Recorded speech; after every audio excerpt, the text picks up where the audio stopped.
Welcome to the Marcus and Mike Show, guys, where we are the most athletic talk sports host on this face of the earth.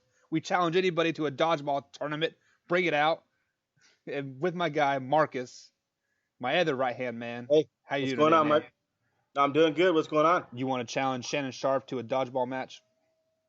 No, absolutely not.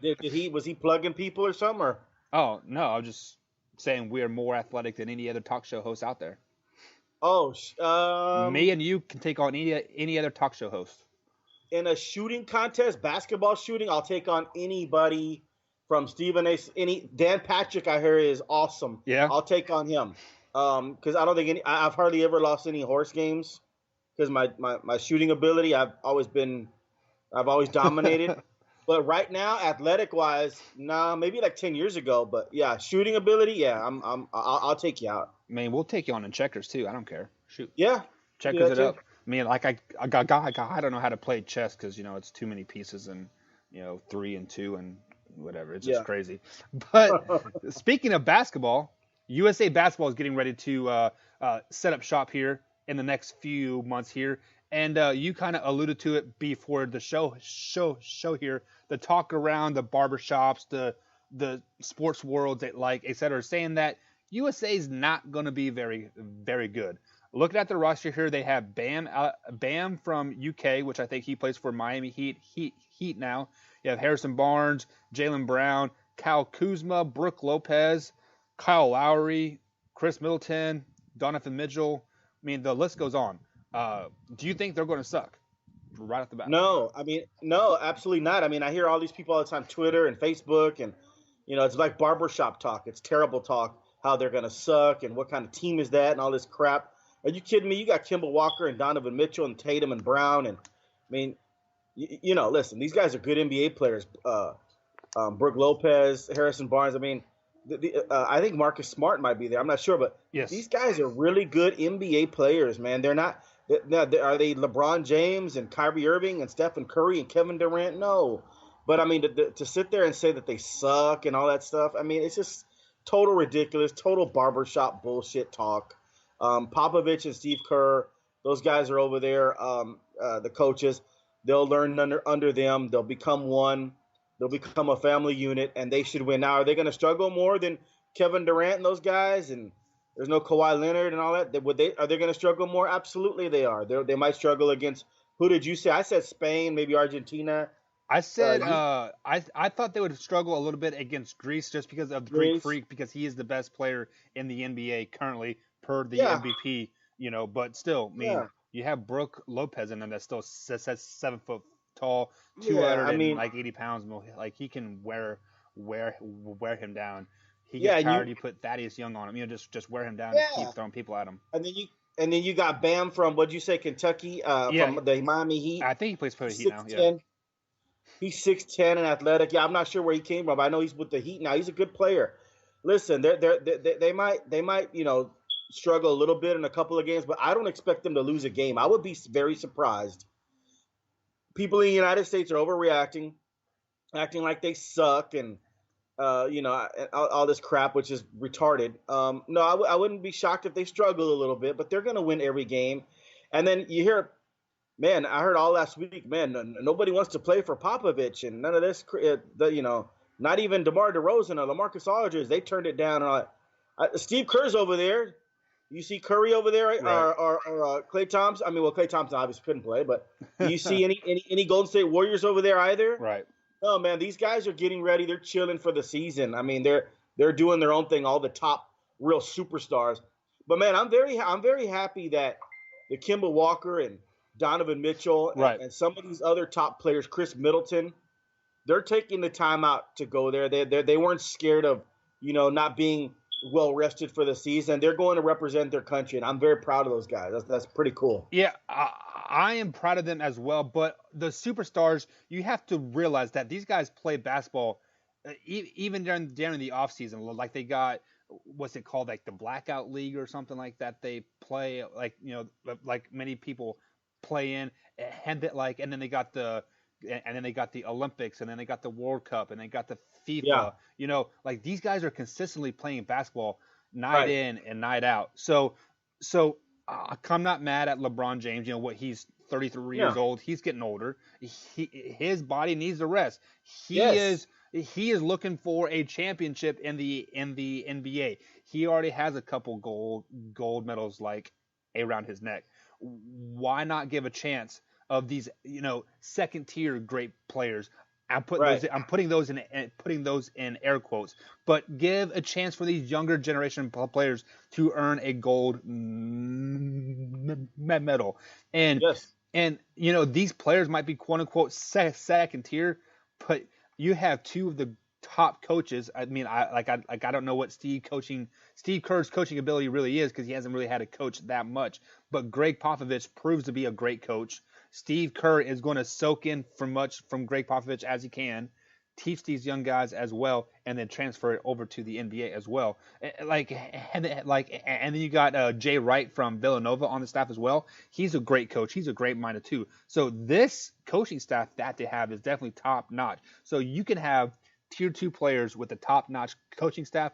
I will take the tier 2 players every time. So just don't worry about it. Don't freak out. If we were to lose a game, the next year, all the superstars will be back, like the '96 Dream Team. They kind of fumbled around in 1992 or whatever it was. They lost. No, we lost in 2004. Well, I'm talking about the original Dream Team. We lost in 1988. And then that made us come back in 92 with everybody. Right. And another thing, people are pushing the penny, but in 2020, next year, I think Durant and some of the superstars are going to play. Right. So there you go. I mean, they're going to. This is not the 2020 Olympics yet. People are also pushing the panic button for that. Also, Trae Young is over there. I mean, he's actually on the select team. Right. Hell, I might even put him on the regular team. Yeah. So it bothered me if people are talking about the team sucked and all that. So I guess the real question is if, as a U.S. citizen, like as we are, would you rather have Olympic gold? Would you have a FIFA championship or a what's it called, the World Cup? Or no, is it called the FIFA? Like, what is that other basketball tournament called? That's opposite of the FIBA. The FIBA. Yeah. Would you rather have championship or Olympic gold? No, Olympic gold. Next year is for all the marbles. Next year is the bigger deal. Yeah, absolutely. So, but I think they're going to win the whole thing this year too. So right. I don't think the team sucks. That was my whole point. Like, people are saying that they suck. Okay, so Chris Middleton and Donovan Mitchell, Kemba Walker somehow suck now, and Harrison Barnes, they suck now. I mean, it's kind of stupid. People just love to talk. That's the terrible part about sports. You have to, you listen to idiots and. Yeah, they suck. Yeah, I'm sure. Yeah, right. It's just kind of dumb. Yeah. So let's go ahead and transition gears a little bit here. Let's hit back training camp a little bit here. We've had a lot of injuries through training camp. We've had quad tears, pec tears, ACLs, etc. But a new one has finally come to the list. Antonio Brown got frostbite this past week from the cryogenic chamber. For the guys that don't know, it's a chamber that you walk into. It's negative 100 degrees, I think it is, and it basically heals your body up. You aren't supposed to be in there for a long time, but Antonio Brown got frostbite in the middle of August. You're saying that idiot stayed in there too long? That's kind of what would make it seem. I mean, God, what a moron! At first I heard he got frostbite. I was like, what? He spent his vacation in Iceland, right? I don't know what the hell was he doing. I didn't know anything about this, minus 100-degree chamber or whatever. What a moron, man! This guy is a complete moron. Seriously, ever since that guy was, going Facebook Live on Mike Tomlin's speech talking bad about New England and putting it out there for the world what his coach was saying, I would have released the dude. Right. I would have been done with him. I can't have that. I just can't. Or I would have, and then Ben Roethlisberger didn't make it any better. They had that spat, and Mike Tomlin completely lost the team. I lost a little respect for Mike Tomlin, by the way. I still think he's a good coach. Maybe in the top 10. I thought he was better than that. I thought he could.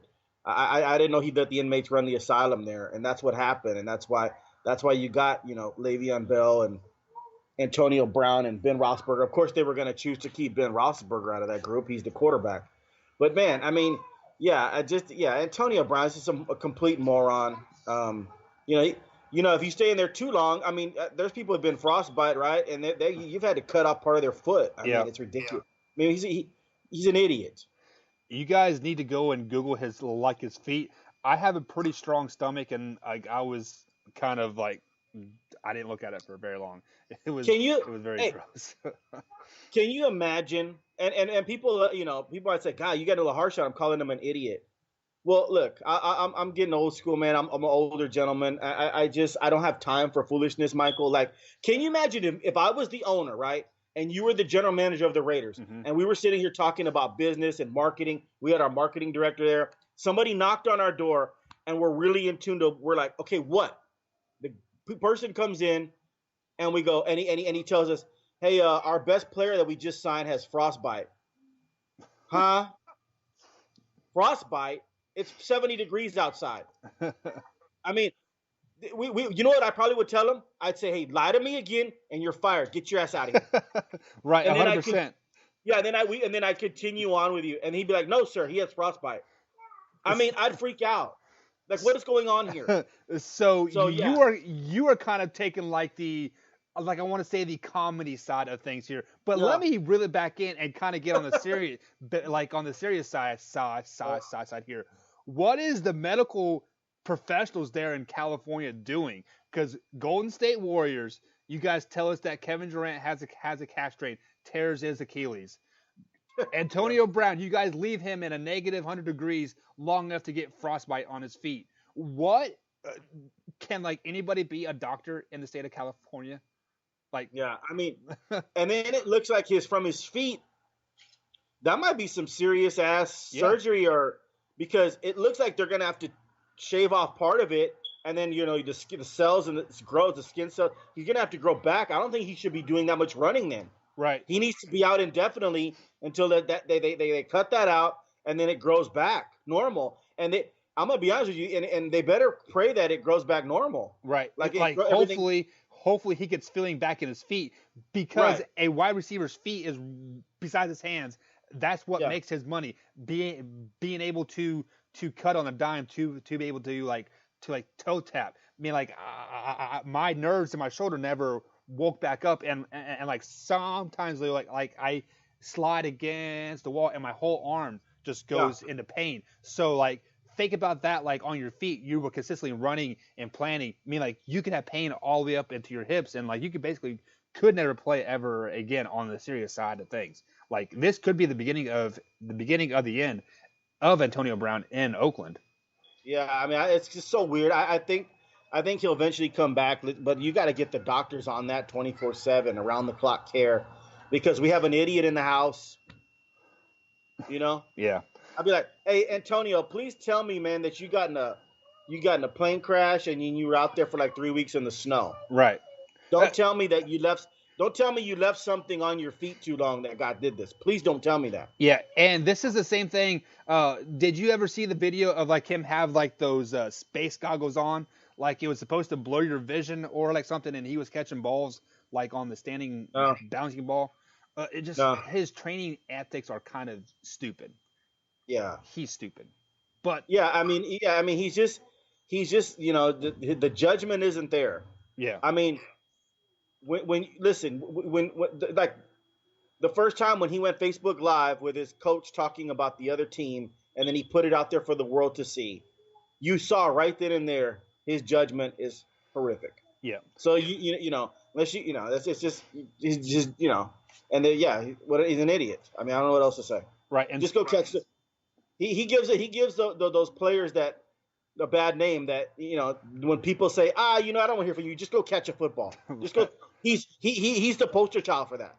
Yeah. We don't want to hear what you have to say. Just go catch a football. Speaking of poor judgment and bad calls, there are some notable holdouts still of a training camp. Ezekiel Elliott kind of headlining it with Melvin Gordon and Clowney as well. Just express some of your thoughts on the camp holdouts.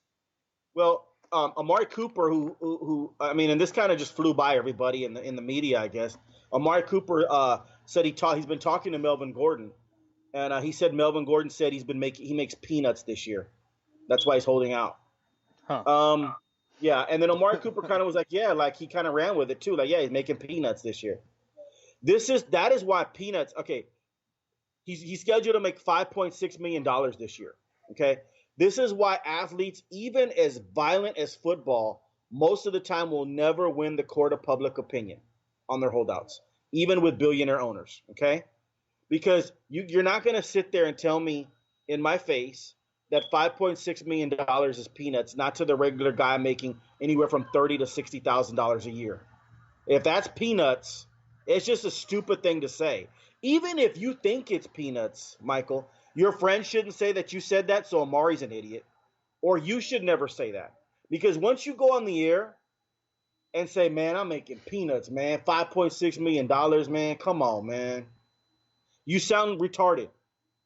It's just something that's really stupid. Dick Cheney made a mistake a long time ago, our former vice president.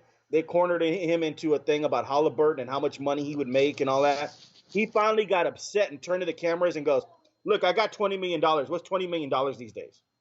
So he completely showed us, the rest of the world, how out of touch he was. Like, what's $20 million these days? This is like back in 2000. Right. What's $20 million these days? That's a lot of fucking money, Dick Cheney. So here we go. Rich people out of touch, and Melvin Gordon and Amari Cooper are now one of these people. They need serious, like a publicist. You can tell they don't have wives to say, hey, honey, don't talk about our finances like that. Because, all you're going to do, you start telling people, oh, I need $6 million and this and that. Let the agents do that. Don't talk about anybody else's finances. Don't talk about ours. You can tell they're not the sharpest tools in the shed either. And so even if Uncle Sam took half of Melvin Gordon's money and he only made $3 million this year in cash, that's about $200,000 a game. Right. So he basically each game could buy a house for somebody or himself. You know what I mean? Like, or a new car. Mm-hmm. So those are the peanuts he's talking about.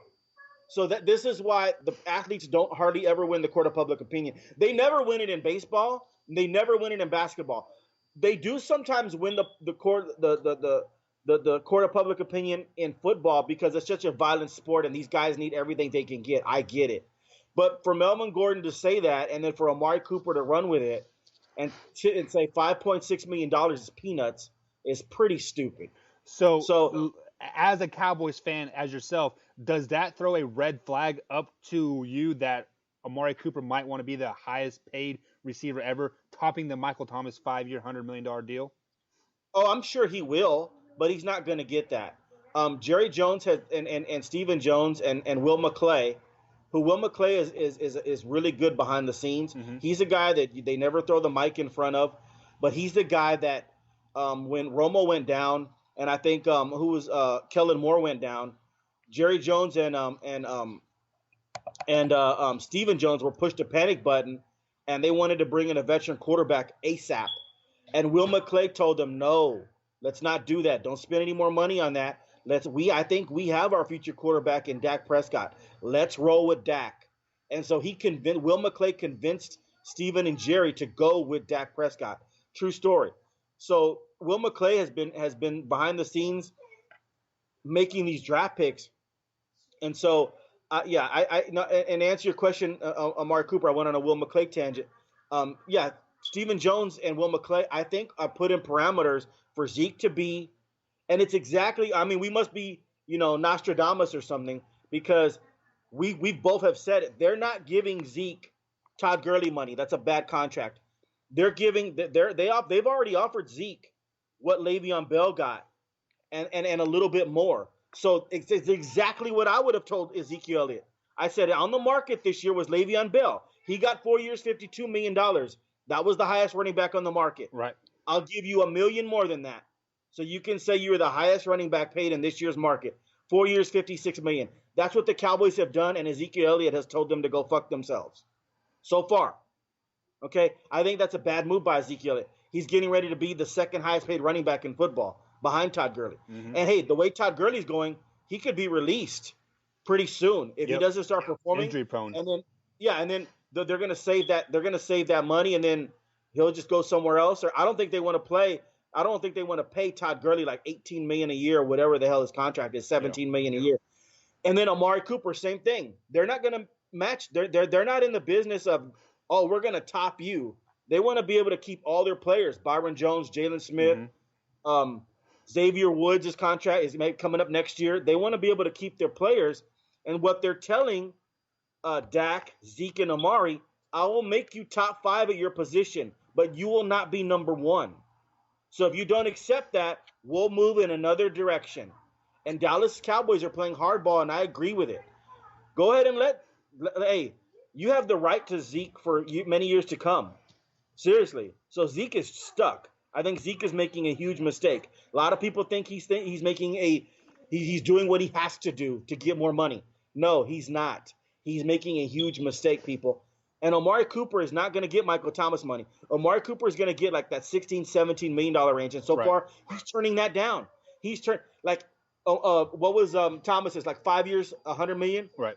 Well, Amari's is in that. Yeah. Amari's is in that 4 years, $65 million, 5 years, $80 million. Mm-hmm. And so he's turning that down. I think that's a mistake on Amari's part. We'll see. And then Dak, Dak's not getting Russell Wilson money. So if he thinks that, he's nuts. He's going to be a top 5 quarterback. And I love Dak Prescott. I don't think he's top 5 quarterback, but he's about to get paid like that. And so far, from what we can see, he's turned it down. So I think all 3 agents are making mistakes. Yeah. They need to accept this money. This is a salary cap. Hey, Jerry Jones would love to give Zeke $200 million. Dak $200 million, Zeke $150, and Amari $120. Let him be the highest ever. But he can't. This isn't baseball. Yeah. They have a cap in place, and they have to be able to pay Byron Jones. And you know what? And I thought about this last night, Michael. Gun to my head. Byron Jones is very, very important to the future of the Dallas Cowboys. We don't have a lockdown corner. I mean, we have some good ones, but we don't have a Byron Jones. Byron Jones reminds me of old Quentin Jammer. Yeah. From the Chargers, okay, from UT. Not a lot of interceptions, but plays his man and plays his position very well, okay? I would rather have a second-tier running back. Like if you were to tell me you get Ezekiel Elliott and you get Dak and you get Amari and you lose Byron Jones, and it's mainly because of the Ezekiel Elliott contract that you might lose Byron Jones. I'd rather have a second-tier running back and keep Byron Jones. As the old saying says, defense wins championships. So yeah, and I don't necessarily agree with that anymore because they've predicated that so much on the offense. But defense is still very, very important. I mean, you can't just not have a Byron. We need Byron Jones to cover Michael Thomas. Yeah. What did Michael Thomas do last year with Byron Jones? Nothing. So you want that again. You have to have that again. Yeah. So, this is getting a little crazy about all 3 of these players' contracts. Dallas is being very generous, offering them top 5 money. They're not getting number 1 money. They're going to be paid like 4th or 5th. And so far, all 3 of the agents have turned it down. And I think Jerry Jones and Stephen Jones and Will McClay, I think you play chicken with them, you're going to lose. And I would do the exact same thing that they're doing, the exact same thing. Amari's going to play on his $13 million this year. Dak's going to play on his $2 million. Zeke eventually has to come in. You know this, right? Zeke eventually has to come in like by the 10th game to accrue his free agency for this year. So Zeke's coming in week 10. So he's got to play the final 6 games, or week 11. Yeah. He's got to play the final 6 games, okay? Or he doesn't even get this year. This year doesn't even count for Ezekiel Elliott in terms of free agency. He'd have to wait another 2 years. Yeah. So all these players are gonna listen. All 3 of these guys, if they turn this money down and play the game of chicken with the Dallas Cowboys, they're all gonna be playing in the playoffs this year. Unless they're just completely stupid. I mean, they're already, I think, are using bad judgment by agents. Right. But this is going to be great. I love the game. Listen, and I normally don't agree with Jerry Jones a lot of times. I used to defend him a long time ago but I think he's been kind of terrible, a terrible GM. But he's come back with Will McClay and Stephen Jones, and his abilities have been lessened by Stephen Jones and Will McClay. So I'm not usually a big believer in Jerry Jones sometimes, but I am with him on this all the way to play the game of chicken with these three players. I'm with him all the way because it's not like they're not being generous. Yeah. They're offering them millions and millions They of aren't dollars. offering them, quote, chump change or for Right. peanuts or whatever. They're going to be all three of them are going to be the top 5 paid at their position, and they're turning it down. So I'm with Jerry Jones on this one. Yeah, just don't be greedy about it. I mean, shoot, you are being offered to pay the top running back right now. Take that money and run, man. Like, I mean, the Cowboys have the rights to you to at least 4 more years. Say you don't play for 4 years. Just say, I'm not going to play for the Cowboys for 4 years. Who is going to want a 27-year-old tailback that hasn't played in 4 years? Well, no, I mean, it's not like he won't play. Well, but I'm saying, let's say he totally held out. Like, he didn't play for 4 years. Well, no, then he'd be the dumbest player in the history of pro football. He's got to come in by week 11. Yeah. And he's got to come in by week 11. And so, I mean, so he's going to play. I mean, but here's the thing. We've talked about this before. Yeah, he's training in Cabo or wherever he wants to train. Can you imagine he comes in week 11 and he gets 30 carries and he gets hurt? Yep. No, because he hasn't had the game experience. And then he breaks his ankle, blows out his knee. Who's going to want to sign him then? Nobody. So he's dumb for not coming in and working out with his team and getting ready for week 1. That's dumb. So speaking of week 1 here, we are been breaking down NFL schedules here the last few weeks here. And we've done the NFC East, AFC South. Who else have we done? And we're up to the Kansas City Chiefs now. We are in the AFC West. We're going to break down the Kansas City Chiefs.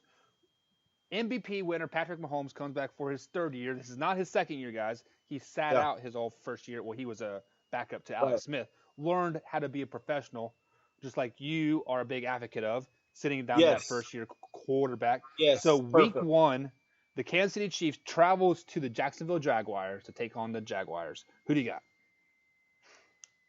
What a game. Now, this one should be prime time. You talk about Jacksonville's defense versus Mahomes in it. I mean, that's must-see TV. Like, I'm a Texas fan, a Cowboy fan. I don't know what time they come on. Well, Dallas is at night. Houston's at night. This is the game I will be watching. Actually, Dallas, I think, is 325. Yeah. Houston's a night game versus New Orleans.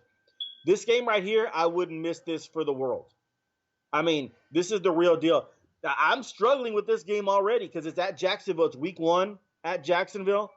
I'm going to go ahead. Kansas City is my pick to be in the AFC Championship game easily. Probably the Super Bowl. We talked about that last time. They're 15-2 odds to win the whole thing. Mm-hmm. I'd put $100,000 on the Chiefs because I'm in the business of making money. So if the Chiefs win the Super Bowl, I'd go collect $750,000. So maybe you and I ought to go 50-50 on that, man, and then have a nice trip to. It'd be the craziest game to watch, the Super Bowl, because we know if they win the Super Bowl, we'd be collecting $750,000 that later on that right after the game's over. Yeah, that's crazy, right? Like biggest Chiefs fans here, right?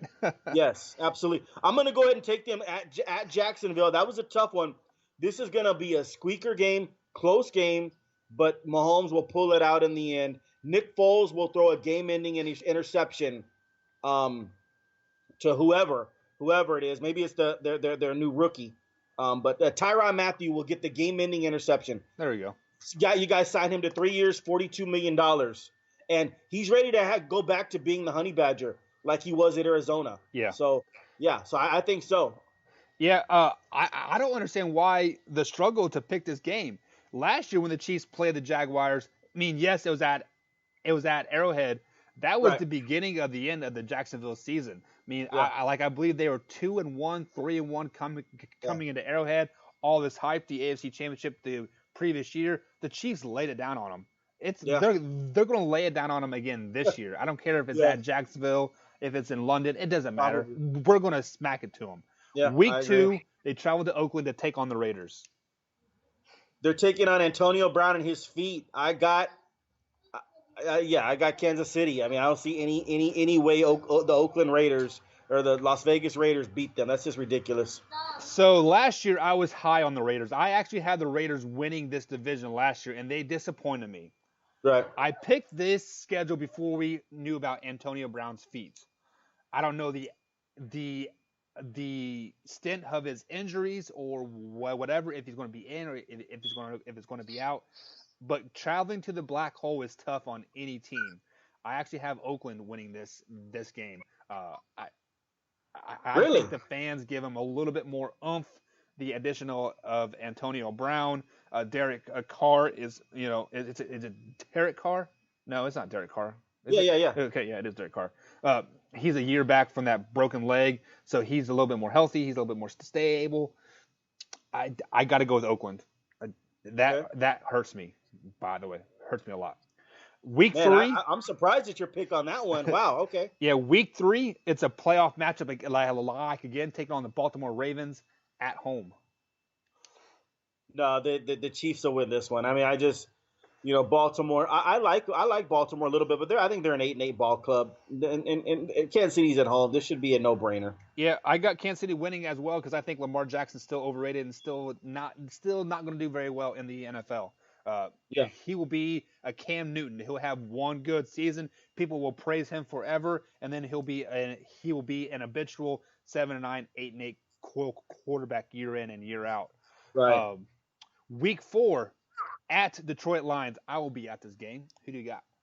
Oh, wow. Okay. Now, listen. Are you kidding me? Like, yeah, Detroit will put up a fight because they're at home, but I got Sammy Watkins and McCall Hardman and Tyreek Hill on turf. Yeah. See you later. Inside. And then and Detroit's best free safety, Glover Quinn, retired. Yeah. That was kind of a surprise. He was only 32 years old. I mean, Glover Quinn was still balling, and he was their guy that covered ground there. Now this is see you later. The Kansas City Chiefs on turf. No, I'll go ahead and take the Chiefs. Yeah. I broke down the Detroit Lions schedule last week, and I was looking at the roster.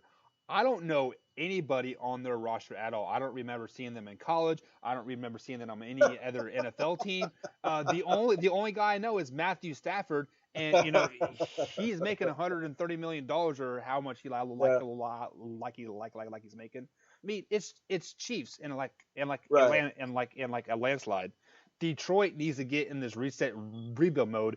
Trade off Stafford to a team that needs a quarterback and collect a couple first round picks, maybe second round picks. Start rebuilding that team. In the NFL, you everybody's got a chance on Sunday, and everybody gets paid the same, and but there are about 4 teams, and Detroit's one of them. Like the Dolphins, Giants, the Lions, the Giants, where they almost have no shot. You know what I mean? Like they have a shot to win 3 games, but that is it. Yeah, that's it. So week 5, a very good matchup, and it's another playoff matchup. Like again, possibly back at home at Arrowhead, take on the Indianapolis Colts. No, I got the Chiefs winning this one. Yeah, there's no. I mean, it's you saw what happened last year in last year's playoffs. They played them last year, right, in the playoffs. I mean, I don't want to, I don't know if it'll be the exact same thing, but I mean, the Colts are not going into Arrowhead, and it's a dome team now traveling to grass in the cold or whatever. I don't know how cold it'll be, but no, I got the Chiefs winning. Say, depending on what time the game is, I don't have the game times here, but it'll be middle October. There'll be a little bit of crisp in the air. Not too terribly cold. It's a night game. Okay, so we're probably looking about 45, 50 degrees. Yeah. So the weather shouldn't be too big of a factor, but I got to go with the Chiefs. Andrew Luck is hurt again. Is he going to be ready by week 1? If he's not, is he going to be ready by week 5? Like even if he is ready by say week 3, that's only 2 games in. Is he going to be prepared and in sync with everybody? The Colts defense is solid. They're very, very good. Chiefs offense is much better. Kansas City. Week number 6, taking on the Houston Texans at home. Kansas, this will be a tough one. I wouldn't be shocked at all if Deshaun Watson pulled the game out. Deshaun Watson and Patrick Mahomes are. I mean, they're Mahomes is the best. I would say Deshaun's in right around that 4 or 5 range for quarterback. So this Houston will always have a chance if number 4 is upright. But I got Kansas City winning this game in a close one. I've got Kansas City already 1, 2, 3. Were they 6-0? 6-0. Yeah. Yeah. Kansas City doesn't lose at home, guys. This is the loudest outdoor stadium in the United States of America. Arrowhead's going to be lit. They have a playoff team from last year coming into Arrowhead. Highly rated quarterback, highly rated defense. Don't have a chance. Sorry. Not going to happen. Week number 7, traveling to Mile High Stadium to take on the Denver Broncos. Who do you got? Another night game, and this is their first loss, and it has nothing to do with, obviously, it has nothing to do with talent or anything like that. Mm-hmm. I just think, man, I have them, starting off so hot. I think they're going to lay an egg somewhere. I mean, I don't think they're going to go, they're not going to go 18-0, 16-0, and then 19-0 would be the Super Bowl win. But yeah, so I have them losing at Mile High night game. We'll see what happens there. But I mean, they easily could win this game. This just happens to be one of my losses. Yeah, so home field advantage in football is not as great as in Major League Baseball. Right. But when you travel a mile above sea level and you're used to breathing nice, thick air, and when you breathe in that thin air up in Denver, it makes it hard. Kansas City historically plays bad at Mile High Stadium. Look at the game last year. Kansas City had to make a last-second ditch effort to win that game. It was behind the back Patrick Mahomes pass that got them over over the edge. Oh, hey, Mike. Go ahead. Yeah, no, this is a Thursday night game too at Denver. Yeah. So you don't have any time to prepare. So yeah. Yeah. Thursday night. I didn't know it was a Thursday night game. I do have Kansas City winning this game, but now that I know it's a Thursday night game, I would like to change it, but I'm not going to because teams on Thursday night games win 82% of their games. That's the stat from last year. They do. So keep that in mind. So yeah, I mean, it's kind of unfair for the Thursday night road teams to go in there and win. And didn't you say that the Houston game was a primetime Sunday night game too? No, Indianapolis was a primetime Sunday night game the week before. But, I mean, to take on a tough opponent like Houston, and let's just say you get by that, you're 6-0, you've got to get ready. I mean, there's no celebration. You've got to get ready and head over to Mile High. I think that's a tough one right there. That's why I picked Denver. Yeah, so the next week they're back at home, take on the Green Bay Packers. Who do you got? Oh, and this is a nighttime game versus Aaron Rodgers. They have 10 days to prepare for this game, the coaching staff. They'll give the players the weekend off, but the coaching staff will have 10 days to prepare for this. Coaches never sleep. Right. This is the night game. I'll go ahead and take Green Bay's coming in at night. Kansas City's gonna kick their butt. I kept Kansas City winning this one. Yeah. Looking at the Green Bay schedule, this is their kind of their beginning of the end of their season. They start to tank after this week, starting with the loss to Kansas City. I obviously have Kansas City winning.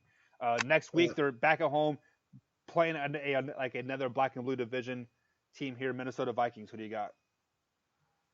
They're at home. If it was at Minnesota, if it was at Minnesota, I think Minnesota is going to be good this year. I think a lot of people are sleeping on Minnesota. I would have taken Minnesota, but no, this is at home. Kansas City's got these big time games at home. I like Kansas City to win this one. Yeah, just like what you said earlier, they're bound to lay an egg somewhere. As much as I love Kansas City at home, that they win 90% of their games at home. Yeah. This is that 10% loss there. I had the Vikings beating Kansas City at home. Okay. Next week they're traveling to Tennessee to take on the Titans. Who do you got? Man, this one's tough for me as well. I mean, I think the Titans might be the worst team in that division, but they're an 8-8 team in the AFC South. I'll go ahead and take Tennessee at this one. This would be their second loss of the year. Yeah, like you said, I think the Tennessee Titans are the worst team in that division as well. Chiefs are just a little bit better than they are by a lot. I got Chiefs winning that game. Next week, they're back on the road to Mexico City to take on the Los Angeles Chargers. Wow, isn't that crazy? These Mexico games, I'm not in favor of the Great Britain games. Mexico, I guess, is a little closer, but I'm not in favor of the Great Britain or the games at all. Like, to be honest, they talk about they're going to put a team there. Are you kidding me, dude? Like, no, it'd be the first time that players wouldn't want to walk the stage and wouldn't want to shake the commissioner's hand and be like, tell their agent, hey, can you give me somewhere else in America? Right. Like, seriously, it's just too far. It is the National Football League, so we need to be a national brand. No, but it's too far. Imagine all the travel you would have to Oh do. yeah, and the Yeah, I mean time it's changes. ridiculous. That So like every game over there, you could what like when they play games over there in the regular season, what it starts like at 9 o'clock in the morning on the East I Coast. just So it's like 5 and a.m. over in California. Like that's horrible. it's just retarded. No, you know what? 2 losses in a row here. I got the Chargers winning this one. Okay, so last year they were scheduled to play in Mexico City as well, but the field was tore up. It was bad. They had a concert or a soccer game right before that game, and they ended up playing at LA Coliseum, and it was the highest Yeah, scoring Monday night game that we've ever saw. It was 52-51, if I'm not mistaken. I take that back. That was the Rams. I'm sorry. So yeah. I do have the Chiefs losing this game to the Chargers because I think the Chargers are better on in this particular part of the season. Okay. So next week they have a bye, then they're back home taking on Oakland. Um, ready? Ready? Kansas City 54, Oakland 10. Ouch. Does Yeah. Antonio Brown play? I have no idea. His feet might be on injured reserve. I don't know. But this is 2 weeks to prepare for the Raiders. Yeah. Give me a couple of days to prepare for the Raiders, and I'd spend the rest of the day in the Bahamas or somewhere. The rest of the week. Yeah, the Raiders will get their butts kicked this weekend. And also I've got the Chiefs coming off of 2 losses. Yeah. So They'll be the hungry. Raiders are toast. Yeah. So the only thing I fears me about this game is they are coming off a bye week, and then they had the Patriots the following week. So they could possibly be overlooking the Raiders a little bit, but the Chiefs are at home. They're not going to lose to the Raiders at home. Next week we had them both beating New England, giving us a week. And that's a Go ahead. Yeah, and that's a primetime game, the New England game. It's a 4:25, 3:25 game. Yeah. Where like all the noon games are done, and that's the main one in the afternoon. Everybody's going to be watching. Yeah, I'm excited because I get to see it on TV. Yeah, it's funny they don't consider these primetime games like where everybody's watching, but technically it is. Yeah. Most of the country will at 4:25 or 3:25 be getting Kansas City at New England. Yeah, and I get tired of watching the Bengals and the Colts like all the time. So it is what it is. So week 15, that gives us a Denver Broncos matchup at home. This will be payback for that Thursday night loss they're going to have. They'll beat Denver.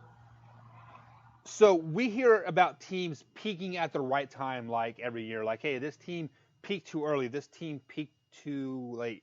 This is where the Kansas City Chiefs start to peak. They've beaten Oakland. They beat New England. And then they beat the Denver Broncos as well. They are clicking on all cylinders right now, hitting that cruise control, sliding into the playoffs with the number one seed, giving us a Week 16 matchup versus the Chicago Bears. Man, this is a tough one. This is also a night game. Kansas City's got a lot of primetime games. Yeah. I guess the country, the NFL figures we want to see Patrick Mahomes and Tyreek Hill, which 100%. we do. Yeah, and to me, they have the best. There is no anybody want to argue this, but maybe we'll talk about it one day on the show. But quarterback, tight end, and receiver, the Kansas City Chiefs have the best at those three. That's how you. I agree with that. Yeah, I mean, there is none. I mean, you can't. I mean, sorry. I mean, Dak Whitten and Prescott. I mean, Dak Whitten and Amari Cooper are pretty good, but they're not Kansas City. So, this is a tough one for me. It's a night game at Chicago. Man, I'm gonna go Chicago here just for fun. In a close game. Yeah. Maybe their field goal kicker won't hit the upright, and he'll kick the game. Ouch. Yeah. Shots fired. I actually do have Chicago winning this game as well, because if you guys remember what I said in the previous game, they're on cruise control. They already had that first seed locked in place. They are cruising into the playoffs right now. Giving us a Week 17 matchup, taking on the Chargers at home. They'll get this Charger win, and they'll have the number one seed, I think. Yeah, Chargers don't play well in the cold weather, although they did play well against the Patriots last year in the playoffs. Yeah. But you're traveling to Arrowhead Stadium. Yeah. The week after Christmas. Yeah. Sorry, not going to happen. So I No, had yeah, and I think the Chargers played. The Chargers got their butts kicked against New England, right, in the playoffs. uh Yeah, last year. yeah. Yeah, they got killed. Okay. So what do I have the Chiefs at? 12 wins, 13. You had them beating Denver, right? Yes. Yeah. So 11, 12. 1, 2, 3, 4, 5, 6, 7, 8, 9, 10, Yeah. 11, 12. So we both have them going 12-4. 12-4, and I think that's good enough for the number 1 seed. Yeah. The only thing that would possibly scares me is looking at the Charger schedule. It's similar in strength. You know, like they do happen to play the Steelers and the Packers.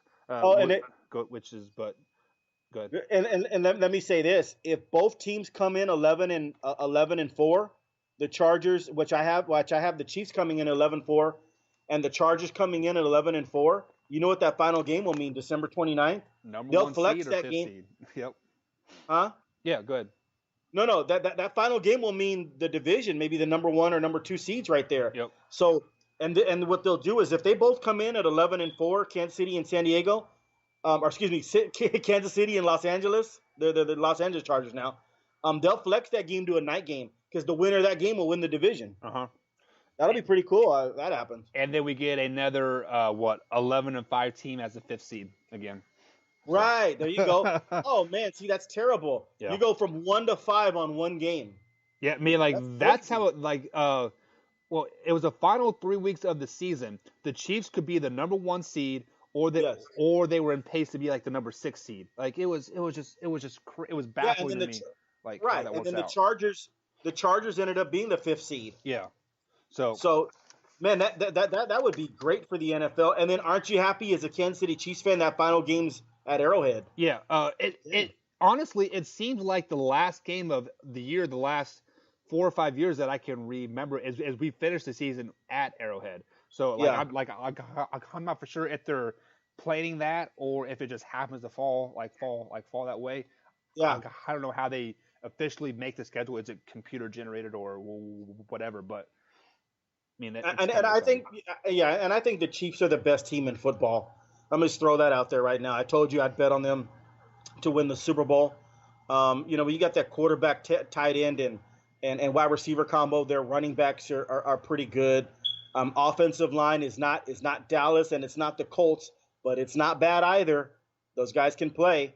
And that defense, I know the defense struggled last year, and we talked about that for a couple of months ago. But they made some really good trades, and the draft was really good. Chris Jones was I don't think he got his money. Big number 95 in your Kansas City Chiefs program. He's a hell of a defensive tackle. Yep. To get Frank Clark, who's better than Dee Ford at everything, that's a huge deal. They got Emmanuel Ogbah from the Cleveland Browns, he's a pass rushing specialist. Mm-hmm. They're going to be and a kid from Texas who's Alex Okafor, who I watched University of Texas for a few years now, and Alex Okafor gets to the passer. Signing the Honey Badgers, big deal. I mean, they're gonna be just fine. I don't see anything preventing them from being 12-4, 13-3, and getting to the Super Bowl. Their draft was exceptional as well. So Chiefs are my pick. That's where I'd put the money on. If I had the money, that's where I'd put my money on. I'd put them on, and I'm a Houston Texan fan. I'd put my money if my wife came to me and said, "Honey, we need $100,000. I'm going to put $10,000 on a team." We need $100,000 at the end of the year in February. I'm not going to tell her the Texans or the Cowboys. You know what I mean? I'm going to keep it real. I'm telling her the Kansas City Chiefs. Right. And as a sports teams fan, you could be Jets fans, Patriots fans, whoever. Right. You always say, "Oh, we have a chance to win the Super Bowl this year." Yada yada yada. This is the first year that I truly feel the Kansas City Chiefs can win a Super Bowl. I felt that way last year. I mean, it's like, oh, we can maybe win a Super Bowl. But this year, I'll be upset if the Kansas City Chiefs are not in the Super Bowl. It's I don't know simple as that. Listen, I don't know how you deal with that shit too. Like, if it wasn't for Patrick Creighton, Tony Romo would probably have played in a Super Bowl. Yeah. All Patrick Creighton has to do is catch a fucking football. Okay? But now Tony Romo sucks because Patrick Creighton can't catch a football, right? Right. Like, it's so stupid. D Ford lines up offsides. Tom Brady threw the game-ending interception. That would haunt me forever. Yeah. Like, the Chiefs should have already been in the people Super are Bowl. like used to it. I mean, like, let's be totally honest here. Yeah. It hurts bad, trust me. But as Kansas City sports fans, we are used to overachieving in the regular season and then flopping flat on our faces in the playoffs. When we had Trent Green, who was the coach? Was it Marty Schottenheimer? Yes. There were 3 or 4 years that we went 13-3, 12-4, second seed, first seed, Yeah. knocked out first round of the playoffs. I mean, like, Yes. Last year we actually had a priest come to the stadium and bless the stadium because we could not win a first round home playoff game. Arrowhead is the loudest stadium in the country. We were undefeated at home. We could not win a home playoff game. What the hell? I can tell you too, in '92, the Chiefs went 12-4 and lost the first round game at Arrowhead because they missed a field goal. Yeah. So I'm with you. I know the history. But man, so you were kind of already used to it. But I mean, the Chiefs should have already played in last year's Super Bowl to play against the Rams, and we would have had a repeat of that 54-51 game on Monday Night Football. But I think they kicked the door in this year. They knocked on the door. It's an old Bum Phillips saying for the Houston Oilers back in the 70s. He said, this year we knocked on the door. Next year we're going to kick it in, you know. Right. But they kept on running. They kept on running into the steel curtain Pittsburgh Steelers, and they got killed right there. So, or they got beat. They got killed one of the games. No, this is Kansas City's year. I do believe, and if they don't listen, they've got more opportunities. They've got young players. I mean, your core players are still young. It's not like you guys don't have the Kansas City Chiefs don't have like a Jason Witten where they better get it done this year. Or Witten doesn't get a Super Bowl ring. Although Dallas is pretty young too, except for minus Witten. But Kansas City should be knocking on the door for a few more years, especially with Patrick Mahomes. But man, as I got older, Michael, I never liked to look at it that way. They're younger people have a tendency to go, oh man, we're gonna be good in 2021. Hey Michael, fuck 2021. Right. Let's take it on a year by year basis. Yes, we might be good in 2021, but I don't want to talk about 2021 and we might be good. Let's be good this year. Let's win it this year, and then we'll worry about 2021. Things are not promised to you in the NFL. Mahomes, you could get to the Super Bowl and lose it, or get to the AFC Championship game and the Houston Texans kick the game-winning field goal, and then you hear, oh man, well we got next year. We're still gonna be good. No, dude, like next year, then Mahomes could blow out a knee.